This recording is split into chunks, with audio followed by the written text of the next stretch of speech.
Available now at whitepillbook.com. This episode is brought to you by Patriot Gold.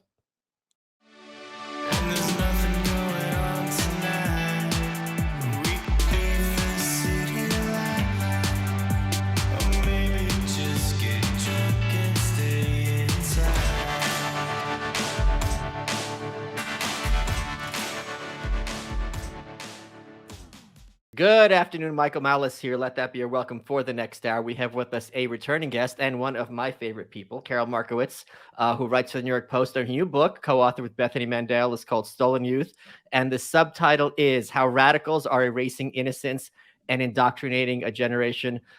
You published with Daily Wire. I have not got a copy of the book. I haven't had a chance to read it yet, so I'm sorry about that. I do like to do that, especially with people who are friends of mine. It's doing well. There was just a big incident at the book signing party with Steve Forbes, which we're going to talk to in a second. Can you break down briefly, because one of the points I've made throughout my punditry, for lack of a better term, is that the universities are where the poisoning starts. And that if conservatives, which I'm obviously not one, are concerned about what's going on in Washington, that's the fourth quarter. Because by the time you're getting to politics, it's so many years down the road from when people get indoctrinated and kind of brought into the progressive church. Can you break down what your book's about as succinctly as you can?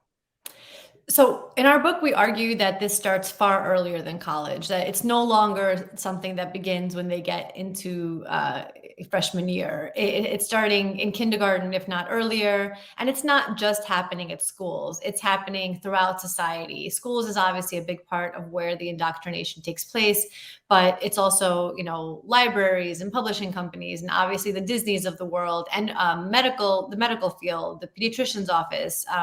All of that is, I don't want to say conspiring, but all those places are conspiring to indoctrinate your children. And by the time they get to college, they've already had the foundation laid for them where they are susceptible to these ideas and this influence because it's been happening to them their whole lives. And we open the book with a chapter on history that I think you will appreciate, about totalitarian societies of the past and how they always went for the kids first, and they separated the families as much as possible because the kids are an easy target. Plus, they bring those ideas home to their parents. And kids are just easier to influence all around. And once you capture them, it's very hard to, decompress them and get them to believe something else. So, something that I think, maybe because I was raised as a little supervillain, I was aware of this since I was in elementary school. This is something that's not particularly new. And I remember very vividly when they changed the laws to allow cartoons to have like action, like even the semblance of violence in, I think, the late 70s, early 80s. So now instead of stories where someone's missing a book, you could have He-Man throwing Beast-Man into a pile of mud. But the law, or maybe just the operating principle behind the corporations, I'm not sure at this point, was that every episode had what they called a pro-social message. And at the end of the episode, He-Man or Man-at-Arms or She-Ra would go on the screen and deliver a sermon to the children. And I remember really distinctly that one of them was She-Ra insisting that a tree has as much right to live as a human being. And even at the time, I'm like, this is so deranged. And as an adult, this is beyond Greta Thunberg, like lefty claptrap. Right. So to your point, I think this is something that has been going on for a long time. It is very pervasive. Here's something that I'm positive is in the book. There's this talking point that critical race theory is a college level concept, and it's not taught to kindergartners. So this is all just a complete moral panic. Can you address that completely disingenuous? Of course, it is taught to kindergartners. It's not taught to them. Like, people see critical race theory. It's like, okay, boys and girls, get out your critical race theory book. It's not like that. It's the idea that there are oppressors and oppressed, and you must fit into one of these categories. And if you think that the public schools in Brooklyn did not lay down this foundation of oppressor and oppressed to the kids, I don't know what to tell people. Like, it is happening. It's happening everywhere. It's extremely pervasive. Kids pick up the message that if they are just like a basic white kid and they have no oppression points, that they should find some and quick. And that is a large part of why I think so many kids are identifying as transgender, especially non-binary, because you don't really need to do anything for that. You're just like, I'm non-binary. And now I get the points. I get the oppression points that I didn't have being a basic white kid before that. And so all these kids are constantly searching for where can they get these like merit badges of oppression. And that absolutely stems from the CRT that's pushed to them in schools. I feel like a lot of times when I talk to you, like if you were the supervillain, I was definitely like the I don't know, not the hero, but like definitely I was raised with a very positive, like rah rah America, very good feeling about everyone and everything. And I really didn't look for hidden messages in my cartoons when I was little. No, it wasn't hidden. That's the point. It wasn't hidden at all. She's saying this Right. explicitly. Yes. But I mean, you have to take the step of where you're knowing that a social message is even coming, or I feel like G.I. Joe, I remember knowing is half the battle. Yeah, sure. But like, I don't think I really connected it. And when we started researching this book, if somebody had told me like, look, in teachers' colleges, they use Marxist texts, I would have been like, that sounds crazy. Like, come on, that's in America. They're using Marxist books to teach teachers.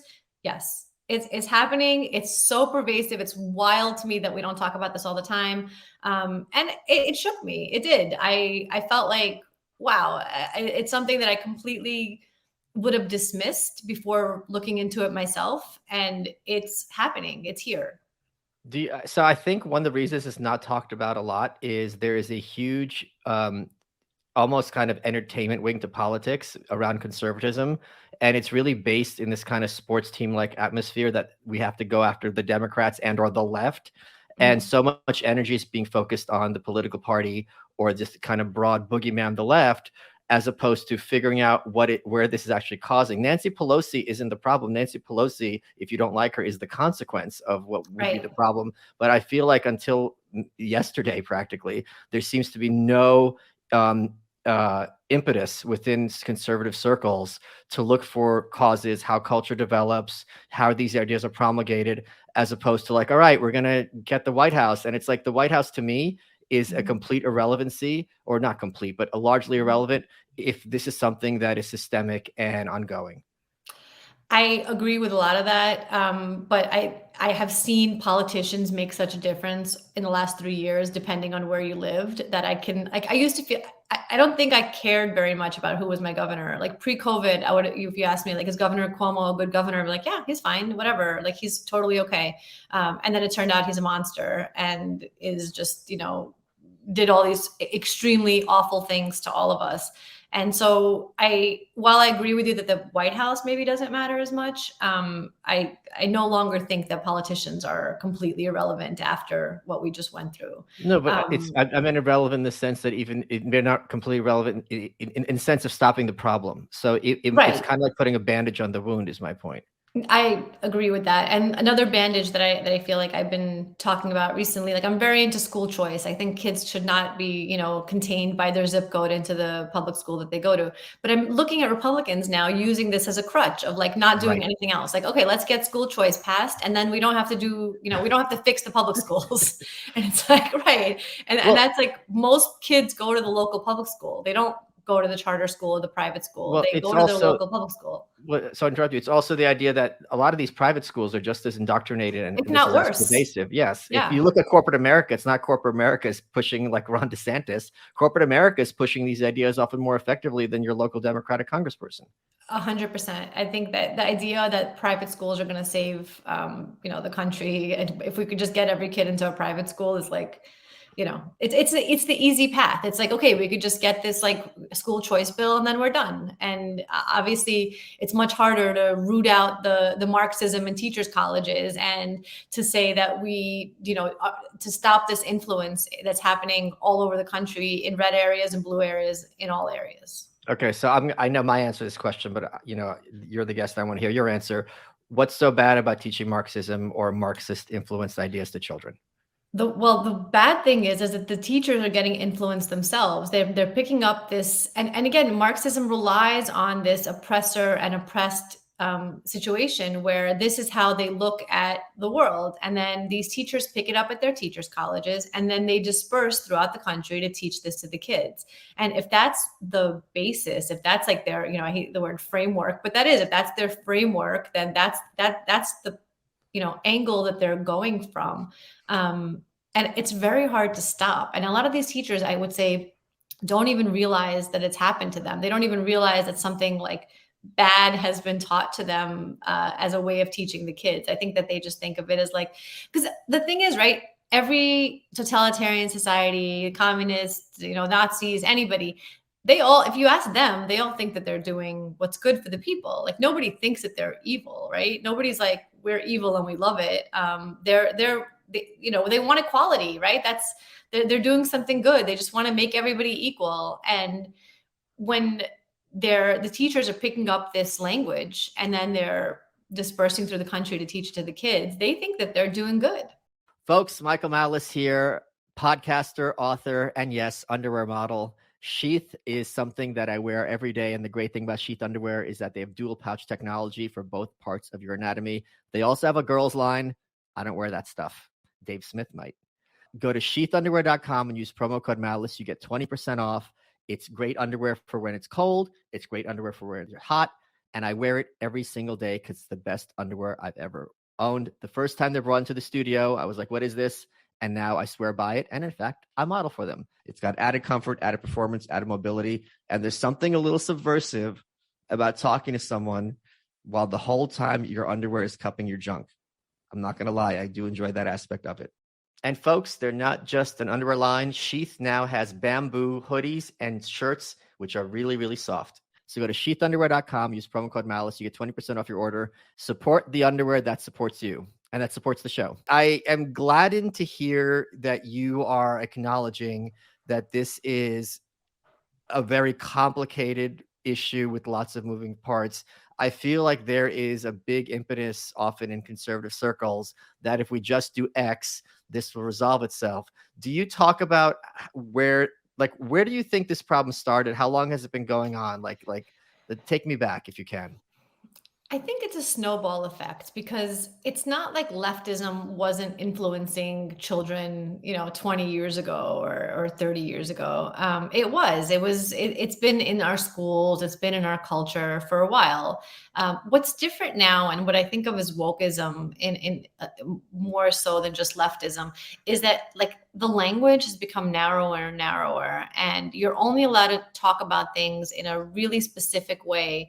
So what ends up happening is like, who gets canceled more than anybody else? Liberals, because they are not adjusting to the leftists, and they are so much easier to cancel. You can get a liberal book canceled in 5 minutes. Whereas if you try to cancel a conservative book or a libertarian or anarchist book, that just increases the sales, right? If you want your book to be targeted because it's like, it'll go gangbusters if the left targets me. Whereas liberals will pull their own book or, shut down whatever they're doing to cater to this mad minority group. I actually quote you in the book at one point. I mean, I think I quote you more than once, but there was one thing that I like. This really stuck with me. I might have even mentioned this to you before, but you wrote something for The Observer about how language changes and the in-group, like where they're constantly changing the language so that they know who's in the in-group. Man, that really describes it to me. I think that they do this in so many different ways, and you could kind of watch it happening in action.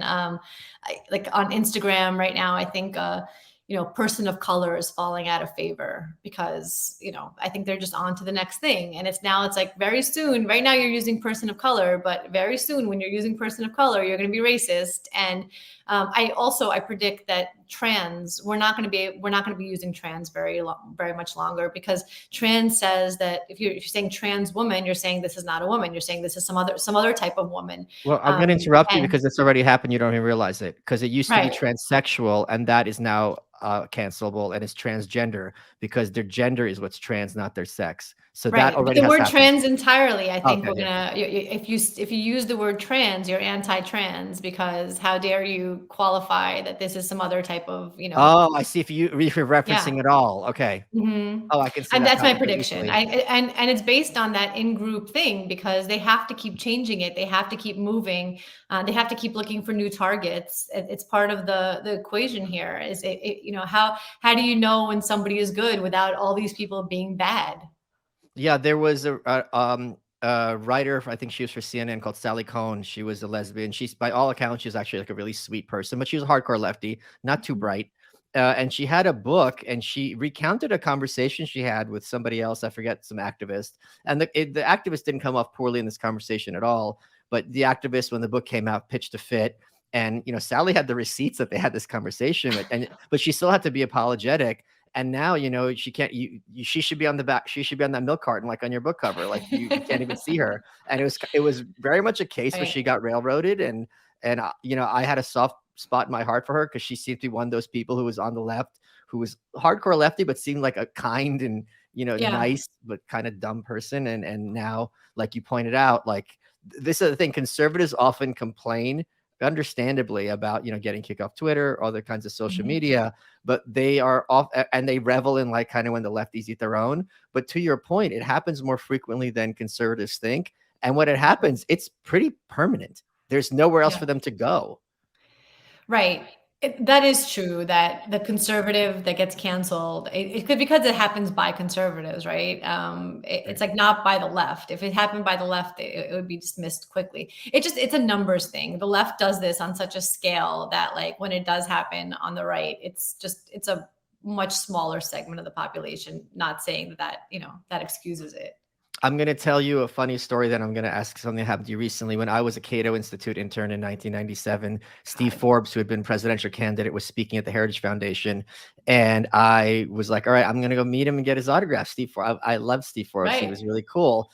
And Andrew Stone, who worked with me, who talked like a newscaster, and was really, even though he was 17, it seemed like he was 50. He's like, oh, like you're gonna meet Steve Forbes, like Steve Forbes. This is J-Lo. And I met him, got his autograph, got a picture with him. You know what I mean? It wasn't that big of a deal. Showed him. Yeah, I sure showed Andrew Stone, who actually kind of didn't like Jews. It came out later, but that's fine. What I want to talk to you about is, so Steve Forbes came to your book party, and there was a big brouhaha. Can you tell that story? I was kind Yeah. of surprised, because he's got to be like 80 at this point. He is, and he did come to our book party. He's so nice. We had, a few well-known names, but the reason that Steve Forbes is known for coming to our book party is because these protesters started screaming and throwing drinks, and one of the drinks hit Steve Forbes, and he's like a national treasure. Did it hit him like? Really Did he get like in the face? Like, was he okay? wet. No, he got Okay. wet. Okay. No, they threw their glasses at the wall, and it was really kind of funny because they didn't break. Like, it was like, yeah, and Wait, they were nothing they were in the event, or this is outside? at the event. Oh, how'd they get in? It was in a large space at a hotel that it was sort of in the back, but like people could walk by. I was I mean, like when Parents Defending Education threw this party for us. I quote them a lot in the book. They're a fantastic organization. I'm on the board. And when they said this, like, oh, we're going to do this in New York City, I was like, protesters, no? And they were like, it's fine. And ultimately I was like, I'm probably just overthinking this. Like, what are the chances like somebody's going to like find our party? But we actually had two groups of protesters. Oh my God. Because it was all women. The first group was the drink throwing, whatever. The second group was like outside and waiting for our party to come out. And they were like screaming things. And it was just like, it was actually like really homophobic slurs that they were screaming, which was kind of ironic here. But they didn't, there was no violence or anything other than the drink throwing. So we kind of laughed it off, but it is. What was their issue with you guys? The drink throwers, Black Lives Matter. Our book has nothing to do with Black Lives Matter. It was just like, that's the problem. That's the problem, stupid. That's the thing, because by not talking about Black Lives Matter, you're feeding into white supremacy. Don't you get it? This is why you need a drink. I'm just so happy that like Jews are now white. So, Give it I 5 get to be minutes. part of the white supremacist class. But no, in the moment, I definitely like laughed at them. I actually said to them, like, can you do that again? Nobody got it on video. And, it was a really good moment for me, where I thought of it really quick. But like afterwards, I was like, F these people. Like, they're throwing drinks at, like, my co-author Bethany Mandel had just been holding her baby. She had passed it off within, like, she has it on her phone, like the time of the pictures. But she, within 4 minutes of passing off her baby and drinks getting thrown at her, that was it. She could have been holding the baby. It's just like it's not okay for people to have outbursts. And I feel like we've gotten to where it's like, even people on the right are like, a protest, what's the big deal? Well, what's the big deal is like, they don't just protest. It's not just words. They always end up taking that next step. And I don't think any of that's okay. And it's weird to me that the right has sort of become like, what are you going to do? It's a protest, But I don't you think that this is by design, because they're basically doing the dirty work for the powers that be?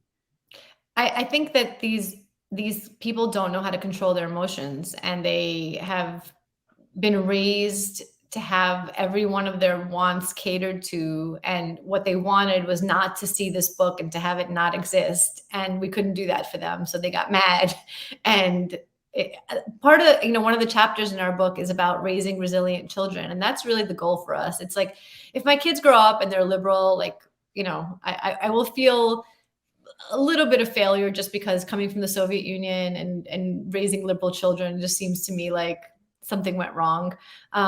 But I will be fine with that, as long as they aren't like throwing drinks at random authors because they don't like what they wrote. And generally not even knowing what they wrote. What if the drink is a Molotov cocktail and instead of an author, it's a politician? Is that Michael? okay? I'll take that as a yes. No, but to what I was just asking is, don't you think that there's a reason people like this aren't ever given consequences? Like, for example, if you try to do that to Joe Biden or Vice Right. President Harris, your consequences would be pretty severe. I think that there is a system in place to use these kind of, for lack of a better word, street thugs, to make sure that the outgroup in this case is in a state of constantly fearing for their physical safety. That's 100% right. I think that that's definitely the goal. And yeah, I don't think that there are consequences for any of them. I mean, like, I think you were also in New York for the George Floyd riots, right? Like, I mean, nothing happened to anybody. In fact, like, a lot of the protesters recently got paid because they were like detained, and no, there's no consequences. And that's what happens in like this, in the chaotic leftist world. That's sort of what is meant to happen, right? In communism, you had the people that were allowed to behave however they wanted to, Right. and the people that weren't. And that's part of the draw. You can be in this group with the people that can do whatever they want, or you can be in that group with the people getting drinks thrown at them. Really, the choice is yours. Your Welcome is brought to you by Progressive Insurance. Now, most of you listening right now are probably multitasking. Yep, while you're listening to me talk, you're probably also driving, cleaning, exercising, maybe even grocery shopping. But if you're not in some kind of moving vehicle, there's something else you could be doing right now, which is getting an auto quote from Progressive Insurance. It's easy. You can save money by doing it right from your phone. Drivers who save by switching to Progressive save over $700 on average, and auto customers qualify for an average of 7 discounts. Discounts for having multiple vehicles in your policy, being a homeowner, and more. So just like your favorite podcast, Progressive will be with you 24/7, 365 days a year, so you're protected no matter what. Multitask right now. Quote your car insurance at Progressive.com to join the over 27 million drivers who trust Progressive. For his casual insurance company affiliates, national annual average insurance savings by new customers surveyed who saved with Progressive between June 2020 and May 2021. Potential savings will vary. Discounts not available in all states and situations. Folks, did you know that your temperature at night can have one of the greatest impacts on your sleep quality? If you wake up too hot or too cold, I highly recommend you check out Miracle Made's bed sheets. They're inspired by silver-infused fabrics made by NASA. Miracle Made makes temperature-regulated bedding so you can sleep at the perfect temperature all night long. They have self-cooling properties for better quality sleep using silk-infused fabrics originally developed by NASA. They're thermoregulating, designed to keep you at the perfect temperature all night long. You get better sleep every night. And they're self-cleaning. They're infused with natural silver, which prevents 99.9% of bacterial growth, leaving them to stay cleaner and fresher 3 times longer than other sheets. No more gross odors. They're luxuriously comfortable without the high price tag of other luxury brands. Stop sleeping on bacteria. Clean sheets means less bacteria to clog your pores, fewer breakouts, and other skin problems. Go to trymiracle.com/malice to try today, and we got a special deal for you. Save over 40%. Use promo code malice at checkout to save even more, and you get 3 free towels. Miracle is so confident in their product, it's backed with a 30-day money-back guarantee. If you aren't 100% satisfied, you get a free refund. Upgrade your sleep with Miracle Made. Go to trymiracle.com/malice. Use the code malice to get your free 3-piece towel set. Save over 40% off. Again, that's trymiracle.com/malice to treat yourself. Thank you, Miracle Made, for sponsoring this episode. Let's get back to the show. So I'm not as familiar with Bethany as I am with Seth, her husband. I'm not particularly familiar with Seth, but my understanding is that Seth is as blue-pilled a conservative as it gets. Is that incorrect at this point? I don't know what the pills mean. Okay, I'll tell you. So to be Yeah. red-pilled is the belief that what is presented as fact by the corporate press is in reality a carefully constructed narrative designed to keep some very unpleasant people in power. So Okay. these are the conservatives who are blue-pilled, who think, well, if we just vote in the right Republicans, then this is going to kind of fix the whole situation, and we have to be respectful of elections and those who win them. I don't think that. I think that Seth is probably just really polite and soft-spoken and just a kind guy. And I think that people mistake that for. Well, I mean, but my point was, I wanted to ask more about Bethany. I mean, did you?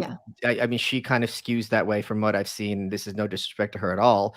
She's a very feisty broad, and I admire her kind of tenacity. Like it's really kind of awesome because she is like basically like the Jewish Sarah Palin in many ways. Like she's this kick-ass mom who's just like, yeah, I'm holding my baby, but also like punch you in the face, not literally. Did you guys have any disagreement about like whether this is by design or whether this is just something that kind of is happening organically? No, I think we align very much on this book and on our just general political philosophies. I would say that she is very feisty. She's outspoken. She trended as Grandma Killer early in the pandemic when she was like, I don't care, call me Grandma Killer. I think that this is crazy and we need to stop this, which obviously she was right. She also was like, if we don't stop this lockdown, like there's going to be repercussions to all of these organizations and museums and whatever. She's like, they're going to start failing. And they did. A lot of them closed their doors. A lot of them are still suffering the repercussions of people just not coming back to them. And she was like, I don't want to lose all culture because of this lockdown. And yeah, she's, I don't think we had any, I'm trying to think if we had any disagreements, but probably not. I would say I'm probably more, on trans stuff, I'm probably more squishy than she is. But when it comes to kids, we're both hardcore. Like, I don't care what adults do. I just leave the kids out of it. And that's, where we came together on that. Yeah, I have to choose my words very carefully. President Biden, I think last week or earlier this week, basically made a comment that he's going to move to allow sort of trans surgeries or trans procedures. I'm not off the top of my head exactly sure which one he meant for kids. And a friend of mine who's a prominent conservative texted me and basically said, this is okay, like I'm ready for violence. And to my point is that's not going to solve the issue. Biden doesn't believe any of this shit. It's just he's playing to his face. He's like, he doesn't even know what trans means. He's like 9 years old. He thinks trans is when you change your diapers. What I'm curious about now that I'm an uncle, having it be codified in like a little person as opposed to some hypothetical, it does really make a difference to me very much. And being an uncle is nowhere near as intense, obviously, as being a parent. How much, this is kind of softball question, but I still want to hear you speak on it. How much does actually being a mom, light a fire under your butt when it comes to these concerns? A lot. It really does. So my brother actually is really close to my kids. When he became an uncle, he became like you, like it started to matter to him. And now he has his own kids and it's even like more intense. There's a lot of things that were theoretical to me that are no longer theoretical to me. And also, I always felt like I could protect my children. Like it'll be okay because I can guard them against things that are going on. Especially during COVID, I think that was like the first moment of like, wow, I might not be able to protect them from everything that these people are aiming at them. They took away school from them. They like kept them in masks longer than anybody else. Like 90-year-olds were like trapezing around the city, like having brunch with their friends. But like my kids were eating on the ground of their public school, like in 40-degree weather, because that was safe. And it was scary to like not be able to just fix that for them, right? I mean, we ended up moving to Florida, which was fixing it for them, but it was scary that it lasted a few months of that, where I didn't think I could do anything for them. And that feeling of like helplessness, that's what we try to combat in the book. That's the feeling of the parent being like, I don't know what to do. My kid is being lost to me. It might not be, it might be more serious than, having to eat on the ground for COVID. But secrets are being kept from parents at schools. Kids are being transitioned at school and parents don't find out until like the kid becomes suicidal, which is a case that just happened on Long Island in New York. And they're afraid in so many different ways. They're afraid for their kid, obviously, but a lot of them are afraid of like the social pressures around them. Like, what if they say that, no, my kid is not transsexual. My kid is, A tomboy. or has had mental issues, has had issues throughout their lives, like throughout their life. Maybe it's like they know that their kid is susceptible to suggestion, and now somebody in their class came out as trans, and now they're trans. And if they don't accept it, then they could be shunned by their friend group. They could be shunned by their school community. And that kind of thing is powerful. I know that like for a lot of people, it's like, so what? Just fight back. But it's actually a lot harder than it sounds. People feel like they need to be accepted. And when they're not, it's really tough for people. Yeah, no matter where you stand on this issue, it seems almost indisputable to me that the groundwork is being laid for children to be effectively medically transitioned, whatever that means, whether hormone surgery, whatever, without their parents' consent. And I think we're about 5 minutes away from being told that if you don't transition your kids, that's child abuse. In fact, in California, it is now illegal if you're a shrink to try to nudge someone away from transitioning if they're questioning their gender. And there's lots of reasons for someone to question their gender. If you're just, someone who's a girly boy, we all had that growing up, someone in our class, that does not at all mean the same thing. They're confused about their gender. And in fact, gay people had to fight for a long time to be like, yeah, I'm a swish, but I'm still a dude and I'm not confused. I don't think I'm a girl. We have a chapter on medical licensing and how that's actually the scariest chapter to me, because everything else you could kind of like secure your kids away from it if you have to, right? You can homeschool if you have to. You can not watch Disney. You can pre-read the books that they're reading. You could do all this stuff, which is still a lot of work, but you can. But you can't not take the kid to the pediatrician. And if they're having any kind of mental issues, you do have to, go take them to a medical professional. And what ends up happening is these medical licensing has gone so woke that you're only allowed to talk about any of these issues in a really narrow way. And if you don't, you risk your license, you risk, your livelihood. And that's terrifying to me. A lot of things in the book throughout my life, and maybe you have gotten this too, but like in the 90s and in the Obama years, people would be like, does this feel Soviet to you? And I'd be like, nah, it really doesn't. I don't know what you're saying. Like, no, it doesn't. But this moment in time feels very Soviet to me. There's a lot of stories that I heard from my parents and my grandmother that it feels very familiar. Your neighbors turning on you, them informing on you. They didn't have Facebook, but if they did, like, Masha from down the street would have been like, posting about what a horrible person you are for not transitioning your kid who clearly needs to be transitioned. And the societal pressure is just something that like it's people see the Soviet Union as just a government, enforcement of different values, but a lot of it was societal. A lot of it was just having to fit in with your neighbors and make a spectacle and make sure that everybody knew that you believed what they believed. Yeah. So I wanted you to talk about, because I think you were like me, you were Brooklyn ride or die. You probably lived there all your life as well, like I My whole had. life. Yeah. And it was just kind of unimaginable to live somewhere else. So can you talk about that thought process of what, at what point were you like, holy crap, like moving, it's Yeah. like my thing with national divorce. At a certain point, some ideas like ridiculous, this is never going to happen. Then it's like, okay, maybe if things get crazy, then you're like, okay, I'm actually considering this. Then like, I got to get the F out of here. But it Right. is like kind of like an avalanche psychologically. Like it goes from like, okay, shut the hell up, to like, okay, I'm doing this. I have to do this. Right, right. Summer 2020, my husband and I sat on the beach, and we, lifelong New Yorkers, we had just finished our dream house. Like, we, two immigrants, grew up in the boroughs. Like, the dream for us was the townhouse in Park Slope. Like, that's it. That That's was my dream. all. I have a townhouse Of now. course, that's the Yeah, dream. Nobody, yeah, of like, course. nobody gets that. But like, your dream when you're growing up in like Brooklyn is not Fifth Avenue. It's not Park Avenue. It's a townhouse in Park Slope. That's the best possible outcome for you. Oh my And God, that's so scary. I know. We got to take a 23andMe because we're probably like second cousins, I bet Wait, you. we're from my dad's from the same town as you He's from Lviv? Ukraine. Yeah. Well, yeah. Oh my, yeah, yeah. Okay. Did you Yeah, take we're definitely 23 and related. did you take 23andMe? Yeah, yeah, yeah. We'll have Okay, to you don't connect show on up on there. mine. Okay, I'll look again. Okay, Okay. us maybe, yeah. But that was the dream, and we had spent a year and a half gut renovating this townhouse.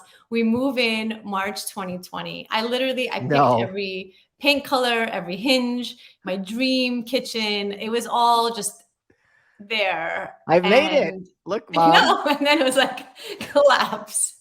And then summer 2020, we're literally talking about how do we do this? How do we get out of here? What are we doing? How do we save our kids from this?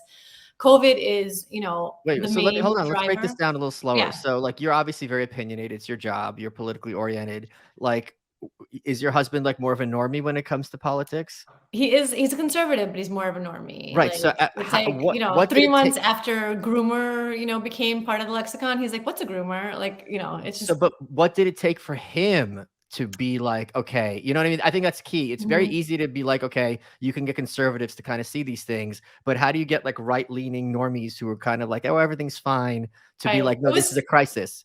Yeah. No, I think it was actually harder to get me, than it Okay. was him. He has I'm a man, I have to take care of my family, my kids are in danger. It's summer 2020. COVID is like, just destroying everything. Not COVID policies are destroying everything in New York. I remember like seeing you, and you're like, my gym, it closes at like 9 o'clock. It wasn't even 9, it was like 7 o'clock, right? Like, they didn't let you work out at night because COVID Yeah. like came out at night.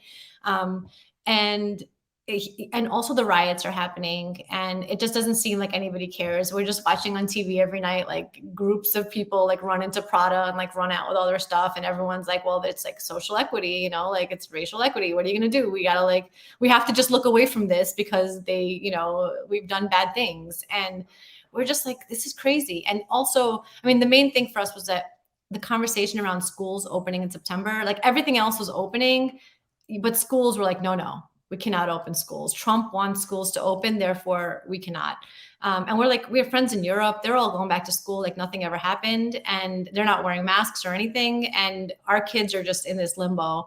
And worse, all of our Park Slope neighbors march for equity, right? They're all in the streets. They all put up the BLM signs and the defund police signs and the, everything. They make the spectacle, the Soviet spectacle. They're all like, not only do I believe this, I put up a sign. And then they don't say a word about the public schools not opening. The private schools open. And these people either form pods for their kids or send them to private schools or move to their beach house and send the kids to a school that's open there. And they don't say one word for like the poor kids all over New York City who don't have these options. And that, to me, that was to me the driving force. I couldn't look at them anymore. I hated them. Like, I lived in Brooklyn my whole life, and I didn't mind the liberalism, and I couldn't. These neighbors just, it was really hard to like. It was hard to like imagine living around them for the rest of my life. But my husband was just driven by, got to get my family to somewhere sane, got to fix it for my kids. And thankfully, obviously, we both have jobs where we could do that. Like that's not the case for everybody. So even after we moved, we did like a test run in Florida in 2021 where we sent our kids to school here, and saw like, can we do this? We didn't sell our house yet. We were like, is this like something crazy? But even then, it was like I kept writing about it every week about the schools still being closed because I couldn't forget those kids. Like I grew up in the Flatbush, Brooklyn, like not a good area. I still have plenty of my friends never finished high school. Plenty of my friends drive, Ubers or are plumbers or refrigeration guys or whatever, or work in a bar, and they don't have the opportunity to just hire a tutor for their kid and form a pod and that's it. And that made me just crazy. I think conservatives don't realize enough. I mean, they like anything bad liberals are for conservatives, but specifically, I don't think they grasp to what extent urban progressives hate poor people, like Yeah. hate poor Oh people. yeah. The way you hear them talk about, like, there's that quote from Trump when he says, "I like uneducated people," and they always make fun of him for that. It's just like he's not Mhm. saying stupid. He's just saying Right. people want a formal education, and the Mhm. contempt they have is really something it's just disturbing to behold when the mask drops and you see them talk about poor people who are getting out of line. Right. And there's never this, and I think conservatives kind of shy away from this because historically, like poor people was what the left used as a rallying cry. Politics, like we're gonna get the safety net. But boy, oh boy, like nowadays, like these kind of highly educated urban elites, the contempt they have for the poor is just it's beyond dehumanizing. You're absolutely right. And I think part of that is because the poor are voting wrong in their Yes. eyes. But you're right, because it's not just that. It's even the poor that are voting right. They don't care about them and they just want them to disappear like out of view. And they don't want to consider like the issues that they go through. They just want them to have the same leftist philosophies that they do, and they don't understand why they wouldn't. Well, they have other problems before they get to like discussing whether or not biological men should be playing in women's sports. They have other things that they need to be thinking about. So did you make a without getting to details, did you make a pretty penny flipping that house? Yeah. Good, good. That's That's like, it. we set a record for the block. Like, I mean, Did you? F those neighbors, but I drove up their home values. Yes. Yeah. Good. Yeah. Well earned. Okay, I'm Thank very you. glad to hear that. That's at least there's a happy ending there. Carol, I'm glad to hear that you made a good deal of money on your house, and I want to talk to you and the listeners about something that's important, which is Patriot Gold. Saudi Arabia meeting with China to accept yuan for oil purchase, marking the end of the petrodollar. Biden bucks, where Citigroup, Wells Fargo, and MasterCard have started a digital token pilot program so they can monitor every transaction and devalue the purchasing power even more. Do you know where else they have digital money? China. And if you, for some reason, do something they don't like, sorry, can't access your money. What's going to happen to all the money you have saved in the bank now? Dodd-Frank, that replaces bailouts with bail-ins, in which investors' funds can be used to rescue failing bank like they did in Cyprus. According to Bloomberg, the world is in the midst of a macroeconomic reset, and the shining star is gold. The Wall Street Journal stated gold prices may be headed for record highs this year. Call the proud Americans of the Patriot Gold Group before it's too late. Mention my name, Michael Malice, and you'll always get best-in-class service from Patriots protecting Patriots. Patriot Gold Group has the no fee for life IRA, where your IRA or 401k can mean physical gold or silver.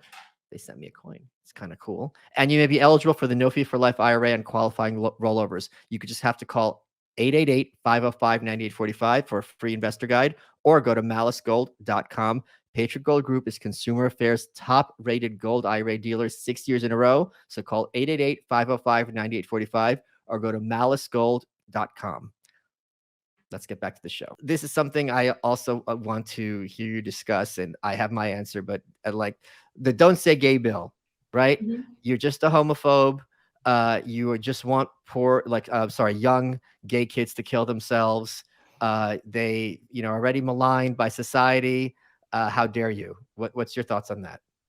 It's so ridiculous. It has nothing to do with being gay. Like by the same token, you're not allowed to just discuss like straight anything under this law, because it's about, you're not allowed to talk about sexual orientation. You're not allowed to be like, little boy marries a little girl and then they have little babies, because it's just inappropriate for young kids to even be hearing about like that there is such a thing as sexual orientation, that you can marry this person or this person. It's just irrelevant to their education at those levels. I think the thing is, like, it's also, they conflate gay and trans because they know that people are, that gay people have made strides in society, and they want trans people just coupled with that. So I forgot where I was going with it, but they do that so that you find it so much harder to fight back. So the "Don't Say Gay," it's about gender identity more than anything else. It's like you're not allowed to say to a small child, like, you could be a girl today and a boy tomorrow. Children are very susceptible, and they're very susceptible to the opinions of their teachers. And you have the situation also that I don't remember what I wanted to say. They say things like, learning about gay people isn't going to make your child gay. Like, that's totally true. But it turns out that, like, learning about trans issues often leads to kids thinking that they are trans because it's such a different thing. It's not like, you're not going to be attracted to a man. A man's not going to be attracted to a man because they heard about somebody being gay. But it turns out trans is a contagion. And when somebody hears about somebody becoming trans, it makes them more likely to be trans. And this is, like, proven out, especially among preteen and teen girls. So to me, it's like the criticism that I always hear of the, so-called "Don't Say Gay," which is a parental rights and education law in Florida, is that why does it only stop at third grade? Like, why should fourth graders or fifth graders learn about gender identity? Like, it should go further, and that's probably what's going to happen anyway. Yeah, it's the kind of thing where, when you're a kid, you can play, like, we're playing a game, like someone could be Superman and someone's Batman and someone's Catwoman. And if there's three boys, okay, the boy's gonna be Catwoman. He's not, there's nothing gay or trans about it. He's just playing a character. But I remember, Kid Logic. Kid Logic is actually really, really cute because you could see they're using their brains, but, like, they only have very limited data. So they're like, the math is wrong. So it's kind of really adorable to see. And I'm sure as a parent, you've seen a lot of instances of this, and, like, you kind of have to not laugh at your kid's face because, like, it makes logical sense what they're saying. But I remember reading some news story about this little boy who went home crying because he thought because he taught this stuff, and he thought he was going to wake up as a female, as a girl. Right. And it Right. makes I remember that logical sense. story. If Yeah. some people tell you sometimes boys grow up to be girls, you No. think literally you're going to wake up, and maybe you don't know what's down there for girls, but it's not what you have. Right. Yeah. Yeah. I remember that story. And that makes a lot of sense too. Like, you just don't want to, like populate their brains with fears that they just shouldn't have anything to, it just should not have that role at that age. My middle son, he's 10 now, but when he was little, like, he would try on different personalities all the time. He wanted to be George Washington. He wanted to be Kylo Ren. Like, Darth Vader also had a moment. Like, Oh, hell yeah. Likes the dark side. But it's like, what if we were like, yes, you are Kylo Ren. You are Kylo Ren. Yeah. Yes, like, it's just like, we let him go with it, but we didn't affirm anything for him. We didn't change his life to go be Kylo Ren. We didn't, like, buy him more Kylo Ren outfits because we only had the one. I just think that there's a sane way to handle this, and we're not doing that societally. We're really, I think this could all end tomorrow. This whole, especially with teen girls, contagion. If obviously it won't end, Michael, so don't worry. But it's if the left was like, this is a phase, like, this is a phase that girls are for some reason going through right now, it would be over. We could just collectively be like, okay, it's a phase. Like, let them pretend to be boys for 6 months. Don't change their, don't give them hormone treatments or blockers or anything. But they'll never do that because they're invested in a philosophy that has a different outcome. I've talked about this before. When everyone our age, you and I are similar ages, everyone, I'd say literally 90% of girls growing up had some kind of eating disorder that I knew. Yeah. That they went through this. And it was a couple of things. First of all, your females' bodies mature very differently and much earlier than males. All of a sudden, you're getting attention from adults and other boys. It's confusing. And it's not literally about being, and your curves start changing. It's not literally about being overweight. It's about having control over yourself or your body. And this is extremely common. Again, I would say it's 90% of girls that I knew went through at some point, but then at a certain point, they kind of just grow out of it. And I feel very strongly that this is the 2020s version of this, where being comfortable with your body, if you're as a 16-year-old, go to a shrink and say, I don't feel comfortable with my own skin, look at my boobs, look at my hips, that's, oh, well, you should go back to what you were, which is having that boy body. So Deborah So talks about this extensively in her book, The End of Gender, where there is a large chunk of people who have this who should be transitioned, and that's the healthiest approach for them. But there's a huge number of people where it is, I don't like using the word phase because it sounds like something that they think is fun, but it is a temporary condition where after a while they're like, okay, this is not what I really am. This is just me struggling, as all of us to some extent struggle, to transitioning from being a child to being an adult. That is a transition every human goes through virtually. And it's also, extremely challenging for many people. Bethany goes into this a lot. I hope to go through puberty. What were you saying? I was going to make the joke that I always wanted an eating condition, because I just like never, I never had like an eating problem where I didn't want to eat, or like bulimia. Damn it! Just kidding. Just the kind of joke I feel like I could make with Michael Malice. What were you saying about Bethany though? Bethany also says that, it compares it to eating disorders, and says we never affirmed those people. We were never like, yes, you are bulimic and you will always be a bulimic. Instead we tried to like get them out of that, but we don't do that for girls who are confused and in the exact same way, at the exact same stage of their life that they would have been getting these eating disorders, back then.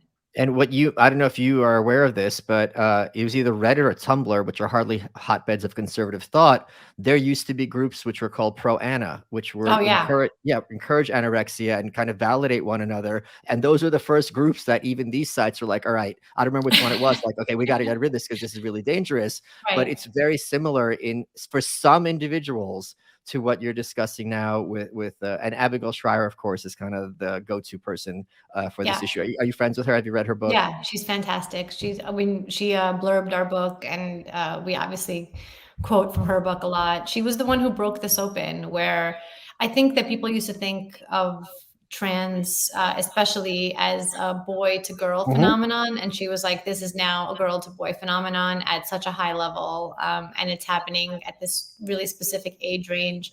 And I think, her work is just amazing.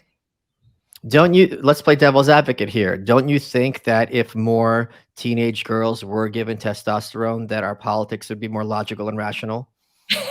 Shut up. There's your emotional answer. I'll take that as a yes. You, Michael. Yo, what's up, guys? This is NBA champion Bobby Portis of the Milwaukee Bucks, here with my brand new podcast, Keep It a Buck. Each week, me, AB, and Berete will be talking to special guests from fellow athletes, celebrities, and friends from all walks of life. We're talking honest conversations with real people about their lives and what drives them to succeed. And we'll keep it a buck. Download new episodes of Keep It a Buck every Thursday. Coming soon on Podcast One or wherever you get your favorite podcast. Keep it a buck. Peace. Here's the other broader question. Do you think things are getting better in terms of education? Are they getting worse? Are they getting better at accelerating rate or slower rate? Like, what's the trajectory from your professional perspective?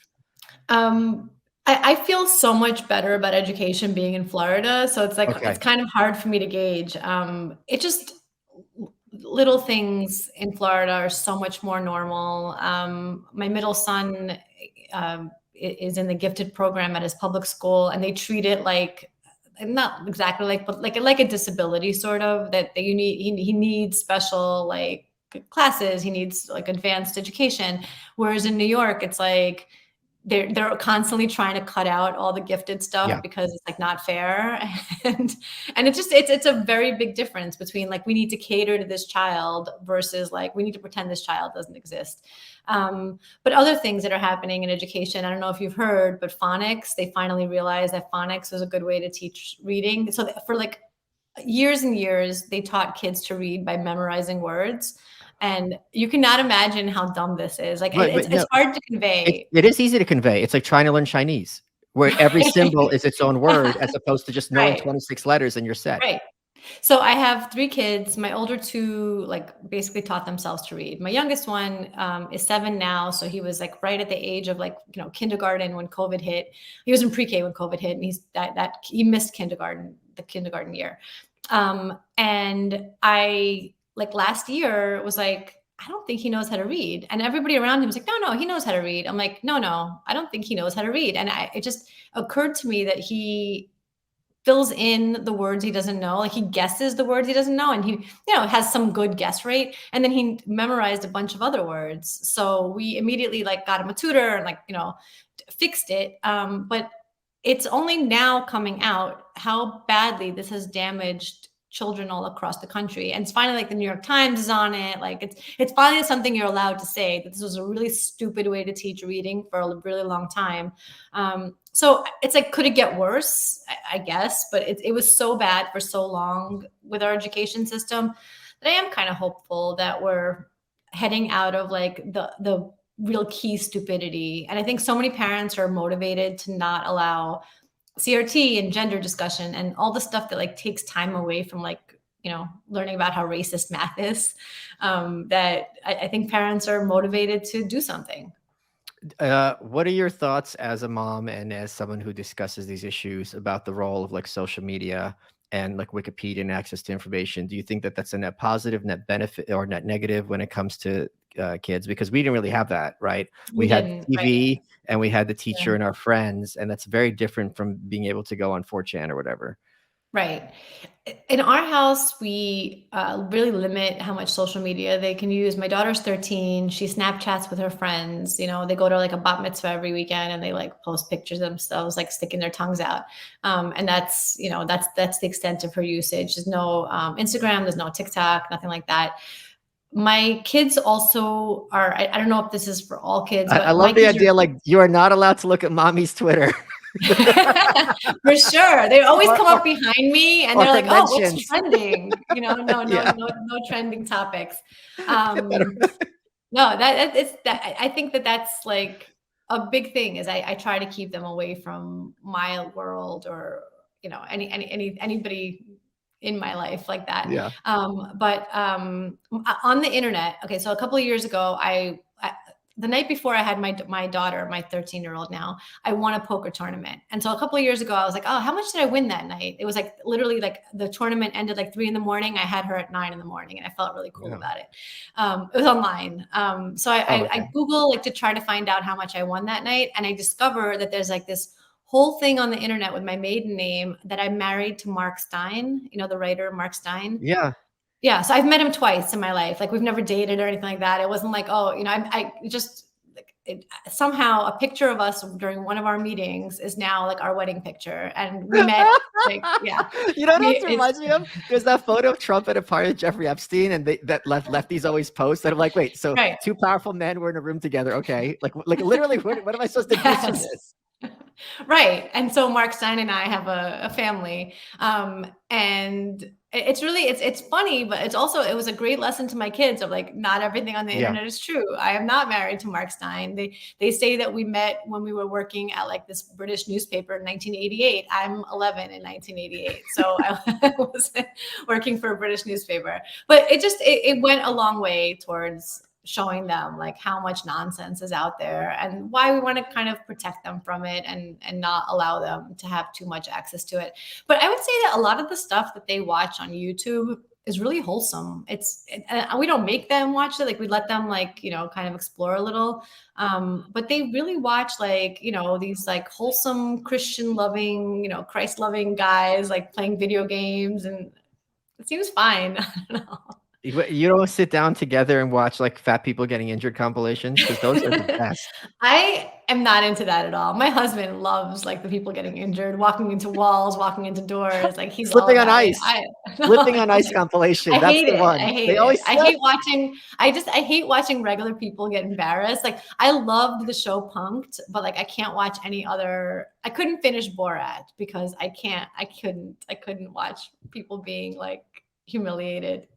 How 13 is already getting up there. Does she have an attitude like mom? Yeah. Well, first of all, she loves you. So you know that she's on the wrong path. Exactly. Okay. Listen, that one's a loss. We're about the other two. You have 3, right? Right. Yeah. Well, I have a daughter and 2 sons. Yeah, the sons, it's listen, a daughter's a loss anyway. So just worry about the boys. No, it's in Russian, there's the phrase "Мальчики напрокат," You ever heard Yeah. that? What Like what that was that mean? boys, like basically the girl's gonna stay with you forever, but the boys you just Oh, yeah, have till yeah. they get married. Boys are just for the joyride is the Yeah. phrase. So yeah, I mean, I'm investing all my energy into her. Sorry, she's mine now. Too bad. No, she's very like headstrong and smart and scary. Is that so? That's got to be both fun and also Yeah, annoying. it's good. Like I think she's got some very libertarian-y, I could see her being an intern at Cato when she gets older, and then Oh, no, she'll no, she'll no. She's follow no, no. in the I Malice footsteps. no child of mine, no goddaughter of mine is going I to end up really at the want you to Cato have kids. Institute. We have to have little Malices. Well, you heard. I just told you what happened with my nephew, with him. So Yeah. it's never going to happen. There's no way now, I- for sure. So, but how concerned? I mean, I know the answer, but I would like to hear your thoughts on it. How concerned are you? What's going to happen in 4 years? She's probably going to go to college, and the Probably. line I always say is they go to school as this, pretty young co-ed, and they return as this swamp walrus that you can't have a conversation with. And this is by design. I'll tell you one Yeah. story that happened to me freshman Mhm. year. Oh God, this is like some PTSD shit. Freshman year, all the freshmen had to go to some lunch or dinner, and then we had to walk to the auditorium. And they had upperclassmen every 10 feet along the path to make sure we didn't stray. And we all had to go to the auditorium, and it In was a college? play teaching you not to hate your like roommate if he's gay or she's gay. Mhm. And it was the stupidest thing I'd seen. And I got up and I'm like, well, what if, if you regard your roommate as sexually immoral, you're not supposed to pass judgment. What if your roommate's a prostitute? And everyone laughed, and no one, because it was all WASPs, which I'd never met before, understood the analogy. They just thought I was just talking about hookers for like literally no reason. And it was a very kind of sad moment, but it's very, and this is 94. This is now Mhm. 30 years later. I mean, how concerned are you that what are they going to do to her? Right. I mean, I am concerned only because college is just such a time of insanity, I think. And you're Yeah. right, it happened even in the 90s. But I also feel like I've laid the foundation where, look, do you need me to tell you another Soviet Union story? Because I'll do it. I will tell Yeah, you please. another, like, not you. That's what I say to Okay. them. Yeah. Oh. Listen, Masha. Right. But also like they've already been through a lot of craziness where I think that they have some sort of basis to Okay. fight back against it. Like before we left New York, I would say over half of her group of friends were coming out as trans when she was 12. Yeah, no, Holy over crap. 50%. And most were non-binary, which to me is just like, I'm cool. But there were a few girls that were going by boy names and boy pronouns. And so she's already been through some of this where it's going to be hard to like shock her with it. And she You came know, out of it like a girl who wears all pink and doesn't care what anybody thinks. She's fairly headstrong. I mean, I would say all three of my kids are. I'm not worried about it. But that doesn't mean I'm gonna like send them to Hillsdale only and protect them and shield them forever like that. My path, and Bethany and I have different paths in the book, but my path is to give them as much of a foundation at home to really speak about what my values are and really send them out into the world like being strong in who they are and in every way, politically or religiously or just in all of their different ways. And gotta hope for the best from that point. You really just can't keep them like locked in the closet forever. wait, so I'll try though. something you just said really kind of jarred me, because when we were growing up, it was something like 1 to 2% of the population was gay, and trans was like 0.01%. It was like some Right. astronomically small number. Mhm. To have trans among youth now be more popular than gay, and not just more popular. Let's suppose you're hysterical and you're exaggerating. Let's just, for the sake of argument, I'm and not, yeah. let's Yes. pretend, right? Mhm. Let's suppose it's Okay. just even 25%. Like that is an astronomically huge percentage of the population to identify as not cis and not heterosexual. I mean, I'm shocked to hear that number was your experience. I'm telling you, I'm not exaggerating. And I think that people need to understand that this is happening in such clusters. Like in the book, we have like where 8 girls and 1 Girl Scout troop come out as trans. There's just a lot of stories like that because it is a contagion. It's like after one does it, like they all start to. And it's if your kid is in that group, I mean, like I never thought she'd be like, she does not think boys are that great. So I never thought she would be like, I'm a boy, but the non-binary is like, that's sort of concerning, because that is that's your path to being oppressed. And I would hope that they wouldn't take that path, but who knows? The other thing, and this is something that my best friend of me, Blair White, talks about all the time, these kids are not being given if a kid can't inform to intercourse with an adult, which we all agree that kid cannot do, a kid is also not in a position to be informed when it comes to being sterilized. And that is a consequence of taking cross-gender hormones, or probably even taking your own hormones. If a little boy is given testosterone, I don't know that that's really going to not make him sterile. I'm not a doctor in this regard. I'm sure it's not healthy at that age, unless he has some kind of severe deficiency. And I think it's just kind of sick to what extent this is just hand waved away. And it's just not addressed. And like, even if you're going to make the argument that, trans kids should have these things done with them, to kind of be like, yeah, but at the cost of being sterilized, like it's still worth it. But the argument is there's no cost. Right. They're pretending that there is no cost. And Abigail Schreier covers this a lot in her book, where there is a cost, and you may not be able to have children if you proceed with this. But there's other things. You might not have any sexual pleasure. You know, forget about it. Maybe you don't even care about having kids, but like you can literally like never orgasm, and other things can happen to you and to your body if you take hormones. That the pretense that this does nothing is so wild to me. And again, why we're so concerned about like wokeness in the medical field, because doctors are afraid to say what the actual side effects are of a medicine that they give children. And that's crazy. We can't live like this. It can't continue like this. Oof. What has been kind of the most surprising thing that you learned when you guys were writing this book? Is that women can work well together? No, we didn't learn that.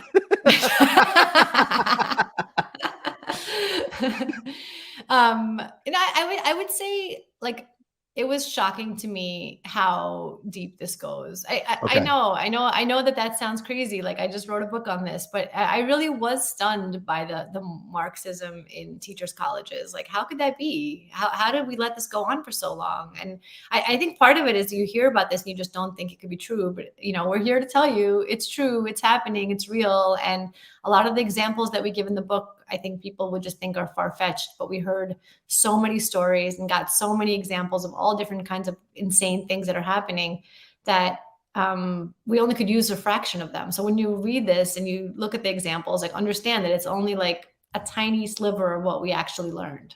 A very easy example, which isn't exactly analogous to what you're talking about, is I think it was at Northwestern law school, where everyone on the call had to go around and say, my name's Carol and I'm a racist.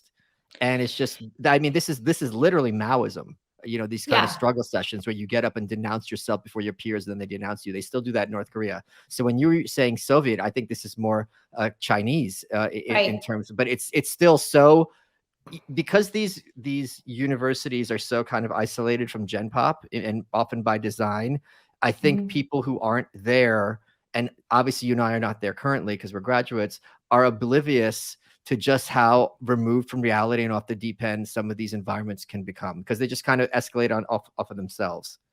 Absolutely. I don't know if you know this about me, but I lived on a commune in Scotland in the 90s. Okay. Yeah. Okay. So I just wanted to live in Scotland. My university had a study abroad at a commune. I was like, all right.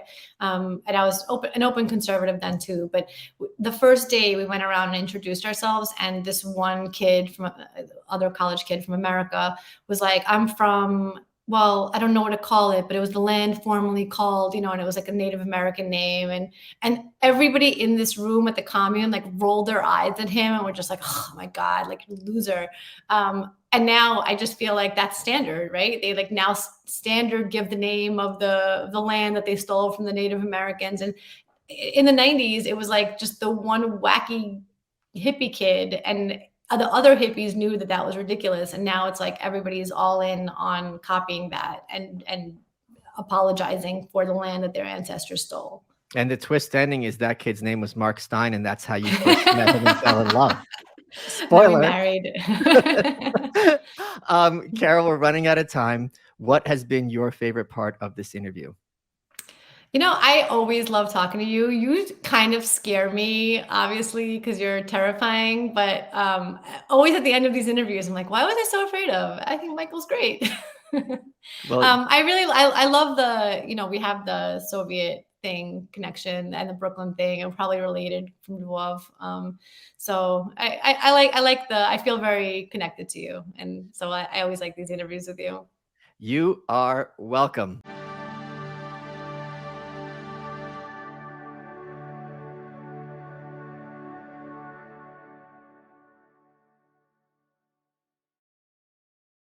All month long on Pluto TV, stream the biggest Tyler Perry movies free. Watch your favorites like Medea's Witness Protection and Medea's Big Happy Family. Join Tyler Perry as he goes on a couples retreat with Sharon Leal in Why Did I Get Married? Or Idris Elba and Gabrielle Union in the Tyler Perry directed film Daddy's Little Girls. Plus, Pluto TV has hundreds of channels with thousands more movies and TV shows. Available on live and on demand. Download the free Pluto TV app on all your favorite devices and start streaming now. Pluto TV. Drop in, watch free.